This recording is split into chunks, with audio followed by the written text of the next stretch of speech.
لیکن بعض دفعہ خدا زبان سے ایسی بات جاری فرما دیتا ہے جس کی سچائی کے اوپر پھر وہ ضامن بن جاتا ہے.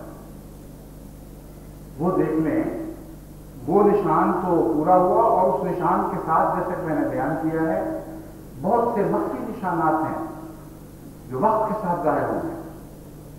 ہمارے واقعہ یہ ہے کہ جس طرح اس ایک مردے کی زندگی کے ساتھ دراصل ساری جماعت میں زندگی پڑ گئی.